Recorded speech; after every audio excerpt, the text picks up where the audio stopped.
Is like I said, what the bank manager would do, he'd actually go, if you wanted to borrow money to borrow a car, he'd actually go down to the car dealer and look at the damn car and make sure that car existed, make sure that car was a good car, make sure it ran good, maybe bring up a mechanic that the bank trusted to test the car out, and then he'd say, okay, we'll cut you the check.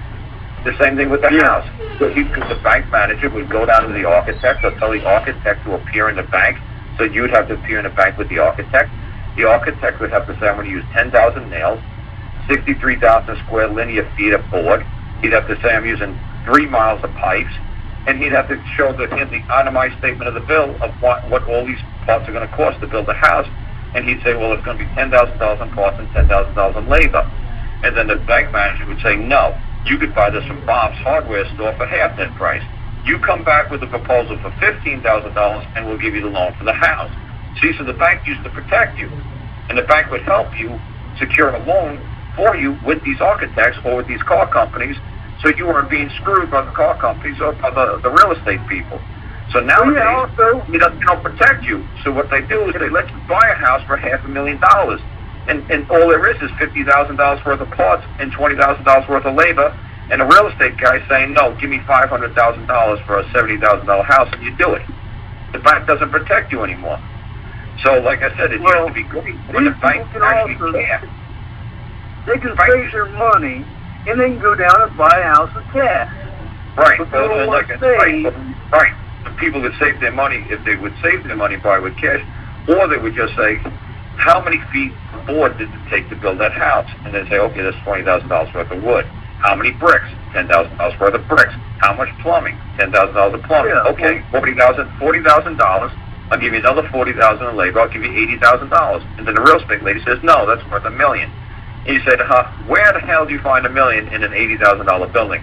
Show me. It doesn't matter. Go build your own house. You know. Right. There's land out there. Build your own house, right? And these people can go get your supplies at Lowe's or Home Depot and go build your own freaking house. Well, if you needed a loan, what I'm saying is, like when my parents did it, they needed a loan. And when the guy came back with the offer too high, the bank said, no, they're ripping you off. We could have the same house built for you from another architect. We had 20 houses built last year from a different architect for $5,000 less. Now, either you come down $5,000 or work with this other architect. So the guy negotiations. Yeah. Right, so the bank used to actually help you with the negotiations with the real estate people. Now, you just walk into a real estate office, some little lady drives a big, beautiful Cadillac Escalade, says, give me $1 million and you have this house. You go, okay. And, you know, like, you don't know what the hell you're buying. It's like, you realize you just bought a $70,000 house for $1 million? Did I? Yeah, well, that's the suckers. Don't do the deal. Nobody's forcing anybody to be in these situations. Right, when you jump in a SUV with the lady from the real estate, you're not bringing a banker and an architect specialist with you who's walking through the house with you and say, no, I can build the same damn thing for $100,000. She's screwing you. People are just jumping in their Cadillac Escalades with these ladies, these real estate ladies buying houses for $1 million, and they're just doing it because it feels good. It's like, oh, look at the big, beautiful, pretty house. Ooh, I'll give you $1 million. Okay. Yeah, it's all good. And I want to make a shout out to typing something about Brandon Adams. You know, Brandon Adams, he's another con man with the 1099 OID. That's a scam right there. Go ahead and do a 1099 OD and watch your ass go to jail. let me say, look, I'm a private investor. Now I do hard money loans on houses and land and property. And if I loan someone $40,000 on a home that's worth $100,000, if they don't pay me off, I'll put in a claim and I'll go down there. I don't need to hire an attorney. I will go down there and make a claim. And I will do the foreclosure, mano a mano. I know who makes their payments and who misses a mortgage payment. I'm not a legal entity. I'm a living, breathing, flesh and blood man. And I'll go down there, and you ain't going to be living in that bitch.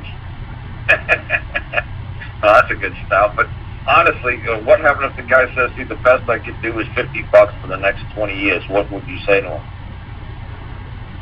I'll foreclose.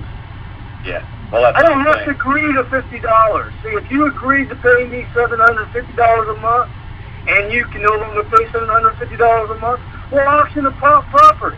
If the property's worth $100,000, I'll take whatever payments that you have left on the mortgage. I would just pay off on that, and the rest of the money, whatever's left over, you can take the $15,000 and go on your way. Well, what I'm saying is, It's simple. It works like that. I go down to the courthouse like yesterday, and it ain't no big thing. You know what? I'm not the bank. Right. You're not dealing with a representative. What I'm saying is, when you try to foreclose on something, like say mano a mano, like you said, the best thing for you to do would bring a jury, because a jury will throw that guy, that deadbeat, out of the house in a heartbeat. But if you brought it before a judge, the judge knows the law of this land. If the man, I haven't had no problem with the judge. What I'm saying, if my way, what I'm saying is, if the man requires of the judge to forgive him of the debt, he'll have to forgive him. But the jury won't understand that concept, but the judge will. So when you got a deadbeat like that, like you said, who doesn't want to pay, and he says, well, you know, I'm down on my luck, the best thing to do is bring him before the jury, because the jury will be like, well, no, you didn't pay your bills, you get thrown out of your house just like any one of us would be thrown out. Let me tell you something. Hey, Carl, I had one that tried to do a bankruptcy, and the attorney called up and wanted to be the third-party intervener in the whole matter. I sent him a letter and I said, you have no business in this private agreement. Right. There is no law that can interfere with private agreement. They didn't even call me back, and then I went down and I foreclosed on them. Yeah, that's right. You did it perfectly right. But what I'm saying is, if the man brought you before the judge, and I've already had people win, just before the black-robed ones. The black robe, when you ask the other side for mercy, you have to give them mercy. But the jury won't be merciful. The jury will be like, well, if we don't pay our taxes, you should go to jail. If you don't pay your mortgage, you should get thrown out the street. The judge actually knows the law of this land. When you beg for mercy and ask forgiveness of a trespass, the judge has got to allow it. See, so sometimes it's actually good to go before a man in black, because honestly, the man in black, if you beg of him to be merciful, he has to be. But the jury will not. The jury will just be like, no, if we got to pay, you got to pay. And the judge is like, well, that's not the law of this land. The law of the land is, honestly, forgive those who trespass against you as you wish those who trespass against you to be forgiven you. So, it's interesting, man. That's what makes this country fun. It's a really good balance. You just got to figure out what side you want to be on when you're making a claim, or when you're a defendant in a claim. Whether you want a trial by jury, or whether you want a guy in a black robe.